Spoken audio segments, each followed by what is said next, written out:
ये कहानी है एक छोटे से गांव की, जहां लोग सादगी से जीते थे। इस गांव में रहता था मोहन, एक गरीब किसान लेकिन बेहद ईमानदार इंसान। बाबा, मेरी किताबें फट गईं और ना मेरे पास ढंग का बैग है ना कुछ। सब बच्चे स्कूल में मेरा मजाक उड़ाते हैं।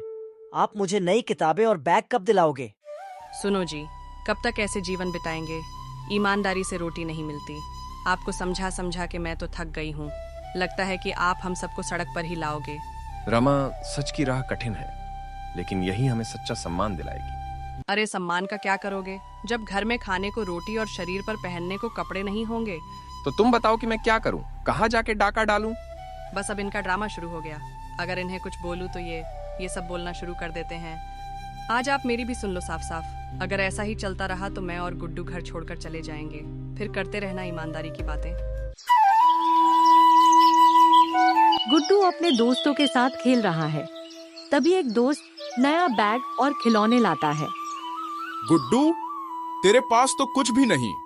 तू तो फटा हुआ बैग लेकर आता है और न तेरे पास खिलौने हैं। तुझे मजा ही क्या आता होगा? मजा तो दोस्तों के साथ हंसने में है, चीजों में नहीं।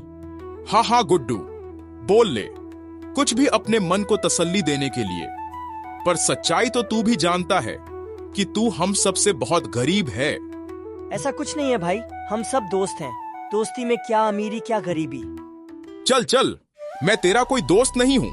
कल गांव में मेला लगेगा, मैं तो वहां जाकर बहुत मजे करूंगा और नए नए खिलौने लूंगा। क्या सच में कल गांव में मेला लगने वाला है? हाँ, और क्या। पर उससे तुझे क्या? तू कौन सा वहां आने वाला है?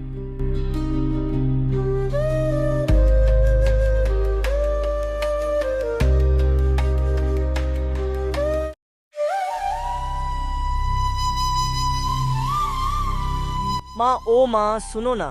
क्या तुम्हें पता है कि कल गांव में मेला लगने वाला है? हाँ, मैंने सुना था, गांव के कुछ लोग बात कर रहे थे। माँ चलो ना मेले में, मेरे सारे दोस्त जा रहे हैं। नहीं बेटा, हम नहीं जा सकते। क्यों माँ, हम क्यों नहीं जा सकते? हमारे पास इतने पैसे नहीं हैं कि हम मेले में जा सकें। वहाँ वो लोग जाते हैं जिनके पास पैसे होते हैं। हमें तो 2 वक्त की रोटी ही मिल जाए बहुत है बेटा। गुड्डू कैसे ना कैसे करके अपनी माँ को मेले में चलने के लिए मना लेता है। अगले दिन दोनों मेले में जाते हैं। खिलौने वाले, खिलौने ले लो। लकड़ी के बढ़िया बढ़िया खिलौने ले लो। माँ देखो ना, लकड़ी की गाड़ी कितनी सुंदर है, मुझे चाहिए। बेटा अभी पैसे नहीं हैं, अगले साल दिलाएंगे। माँ तुम हर साल ऐसा ही बोलती हो और मुझे हर साल खाली हाथ घर जाना पड़ता है। अब मैं इस मासूम बच्चे को क्या बताऊं कि हमारी क्या हालत है। गरीबी ने चाहतों को तोड़ दिया, लेकिन मोहन का परिवार ईमानदारी पर अडिग रहा। शाम को जब मोहन खेत से लौटता है, तब रमा उसे मेले की बात बताती है। सुनो गुड्डू के पापा, आज गुड्डू और मैं मेले में गए थे और वो वहाँ खिलौने देख के लेने की जिद करने लगा। पर मेरे पास इतने भी पैसे नहीं थे कि मैं उसे कुछ दिला सकूं। मैं समझ सकता हूँ रमा, तुम्हें कैसा लगा होगा उस समय। मैं ईमानदारी से अपने काम में लगा हुआ हूँ। जल्दी हमारे पास भी सब कुछ होगा, बस हमें ईमानदारी से चलना होगा।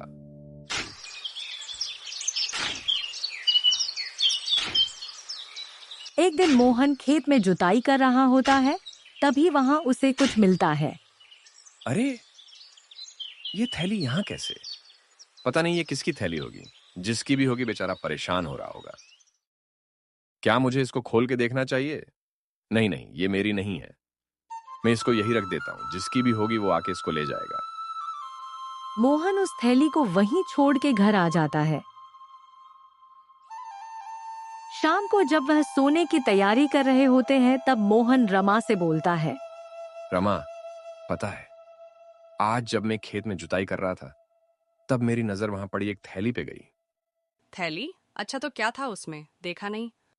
अरे क्या बात कर रही हो? वो मेरी थोड़ी थी जो मैं उसे खोल के देखता। अरे एक बार देखते तो सही, आखिर उसमें था क्या। और वैसे भी अगर वो हमारे खेत में मिली है तो वो अब हमारी हुई ना। नहीं नहीं, जो मेरा नहीं है मैं उसे कैसे देख सकता हूँ? ओहो, आपकी ये ईमानदारी का क्या करूं मैं? मुझे तो समझ नहीं आता। आप रहने दो, आपसे नहीं हो पाएगा। कल मैं खुद आपके साथ खेत पर चलूंगी और मैं खुद ही देख लूंगी आखिर उसमें है क्या। और कह देती हूँ जी, अगर उसमें से सोना चांदी निकला तो वो मेरा हो जाएगा। अरे ये सब फिल्मों में होता है, असली जिंदगी में नहीं। अगली सुबह रमा मोहन से पहले ही तैयार हो गई खेत जाने के लिए। सुनो जी, जरा जल्दी करो, मुझे आपके साथ खेत चलना है। अरे अभी तो मैं सो के उठा हूं, जरा सब्र करो। इतने सालों से सब्र ही तो रखा हुआ था, तभी तो आज हमारी ये हालत है। अब आप मेरे साथ चलो, कहीं देर ना हो जाए और वो किसी के हाथ ना लग जाए। अच्छा ठीक है भाग्यवान, चलो। दोनों खेत पहुंचते हैं और देखते हैं कि वो थैली अभी भी वहां पे पड़ी हुई है जहां कल मोहन ने छोड़ी थी। रमा उस थैली को खोल के देखती है और देखते ही चौंक जाती है। अरे क्या हुआ, ऐसा क्या है इसमें? सोने चांदी है, भगवान ने हमारी सुन ली, अब हम अमीर हो गए। नहीं रमा, हम इसे नहीं रख सकते, ये हमारा नहीं है। ऐसा क्यों बोल रहे हो? किस्मत बार बार मौका नहीं देती। जरा सोचो, गांव में इतने खेत और लोग हैं, ये सिर्फ हमें ही क्यों मिला? दोनों बहस करते घर वापस आ जाते हैं। रमा देखो, मेरा जवाब अभी भी वही है जो पहले था। हम इसको गांव के सरपंच को दे देते हैं। ये जिसका भी होगा सरपंच साहब देख लेंगे। देखो गुड्डू के पापा, साफ साफ कह रही हूँ, अब या तो हम इसको रख लेते हैं या फिर मैं और गुड्डू अभी इसी वक्त ये घर छोड़ के जा रहे हैं। दोनों की जोर जोर से बहस सुन के मोहन का दोस्त कालू आ जाता है। कालू एक लालची और चालू इंसान था। अरे क्या हुआ भाई मोहन, कैसे भाभी से लड़ रहा है? तुम्हारी दोनों की आवाज सुन के मैं सोचा देखता हूँ जाके, क्या हुआ दोनों को, सब ठीक तो है? नहीं भाई साहब, कुछ ठीक नहीं है। अच्छा हुआ आप आ गए, जरा समझाओ इनको कि ईमानदारी से घर नहीं चलता। अच्छा भाभी समझाता हूँ, पहले कोई मुझे तो समझाओ कि हो क्या रहा है, किस बात पे बहस हो रही है? देख भाई कालू, कल मुझे खेत में काम करते करते एक थैली मिली जिसमें किसी के सोना चांदी है, और तेरी भाभी बोल रही है कि इसे हम रख लेते हैं। मोहन ने जैसे ही कालू को सारी बात बताई, कालू के मन में लालच आ गया और कालू ने ऊपरी मन से बोला, भाई रख ले इसे, इतनी दौलत हाथ आई है, क्यों लौटाना, आराम की जिंदगी जी ले। नहीं कालू, ये मेरा नहीं है, किसी की अमानत को रखना चोरी है। कालू नहीं चाहता था कि मोहन वह जेवरात रख ले और अमीर बन जाए। इसीलिए कालू ने मोहन की बताई हुई सारी बात सेठ हरीराम और गांव वालों को बता दी। सेठ हरीराम एक मक्कार और घमंडी आदमी था। जैसे ही उसको यह बात पता चली, उसने ये बात गांव में आग की तरह फैला दी कि सुनो गांव वालों, मेरी थैली खो गई है, जो लौटाएगा उसे बड़ा इनाम मिलेगा। कहीं मोहन ने तो नहीं ली? वह गरीब है, पैसे का लालच होगा।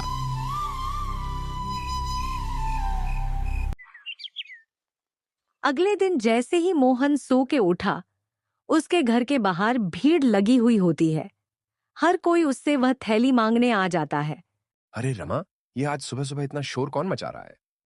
पता नहीं, शायद बाहर से आ रहा है, रुको मैं देखती हूँ बाहर जाकर। जैसे ही रमा बाहर जाती है, वह लोगों की भीड़ देखकर चौंक जाती है। वह घबराई हुई आवाज में बोलती है, क्या हुआ और आप सभी हमारे घर के बाहर क्या कर रहे हो? और रमा, तेरे आदमी ने सेठ हरीराम की सोने चांदी से भरी हुई थैली चुराई है। कौन सी थैली? हमें इस थैली के बारे में कुछ नहीं पता। देख रमा, सच सच बता दो तुम दोनों कि थैली तुम्हारे पास है या नहीं, नहीं तो सरपंच साहब ही पूछेंगे तुमसे। सेठ हरीराम सरपंच साहब का खास आदमी था। उसने सीधा जाकर सरपंच को बता दिया कि मेरी थैली चोरी हो गई है और गांव वालों का ऐसा कहना है कि वो थैली मोहन और उसकी बीवी ने चुराई है। अच्छा ऐसा है, चलो देखते हैं। सुनो, जाकर मोहन और उसकी पत्नी को लेकर आओ।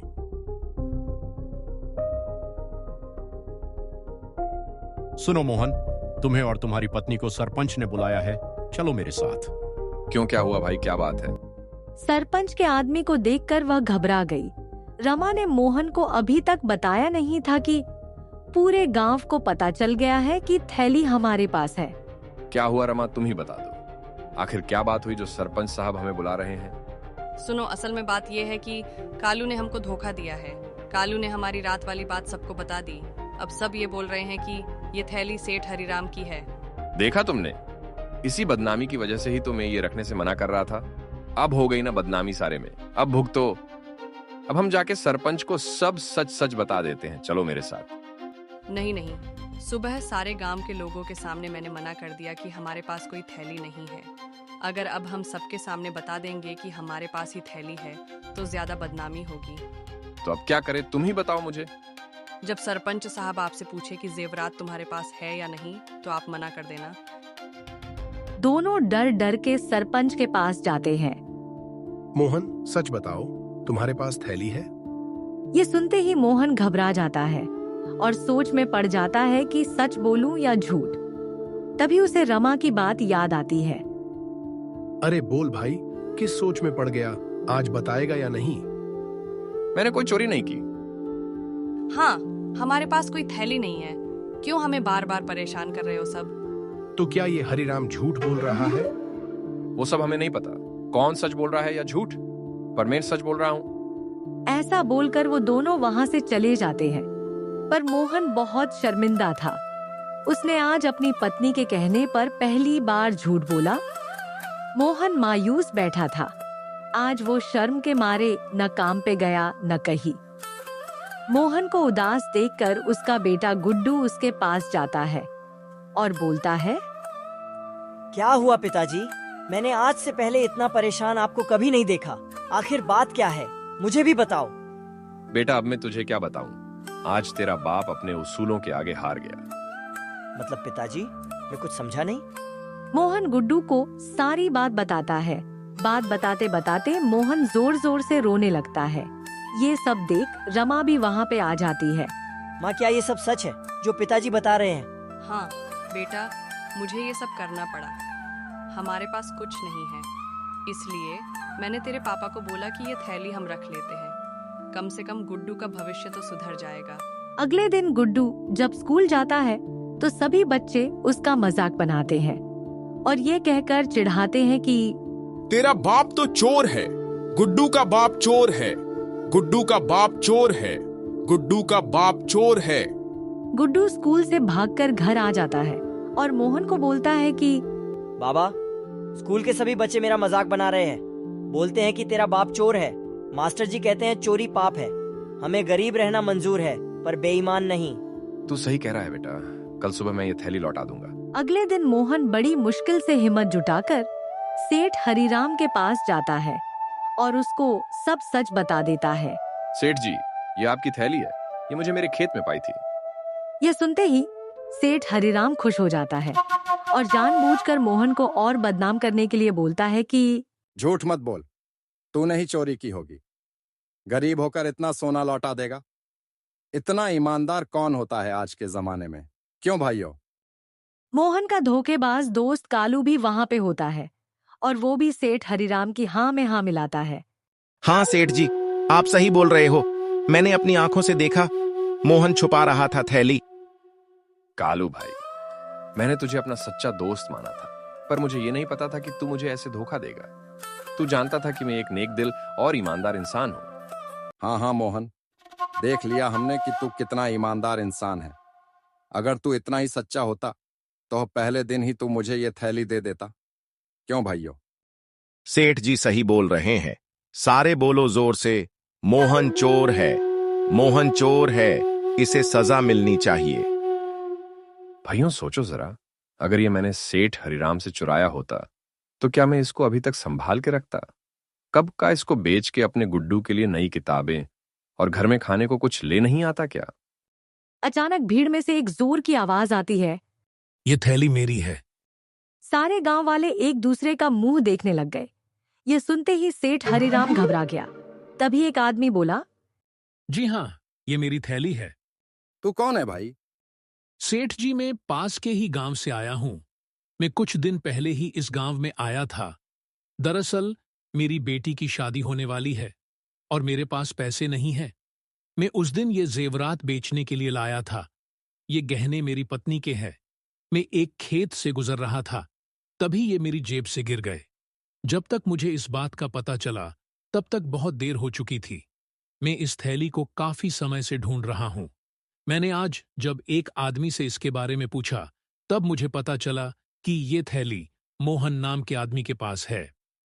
जैसे ही उस आदमी ने सारी बात सभी गांव वालों के आगे बताई तो सच सुनकर सब चौंक गए। सेठ हरिराम और कालू की तो हवा निकल गई।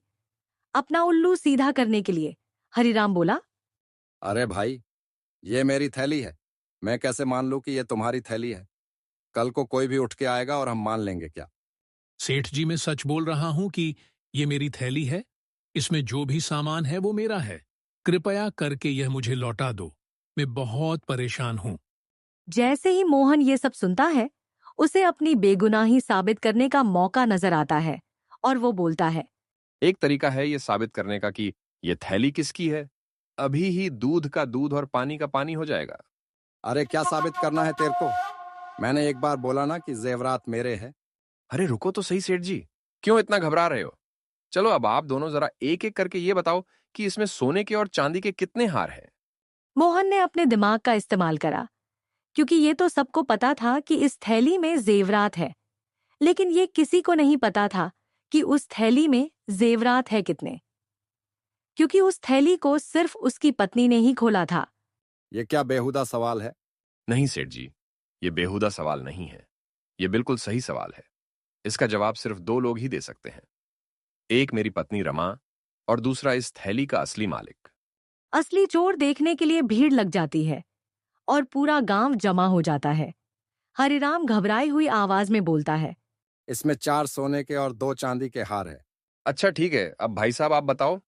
इसमें 3 सोने के हार, 4 चांदी के हार और 1 सोने की अंगूठी है। ये सब सुनते ही रमा जोर से हंसती है और समझ जाती है कि असली चोर कौन है।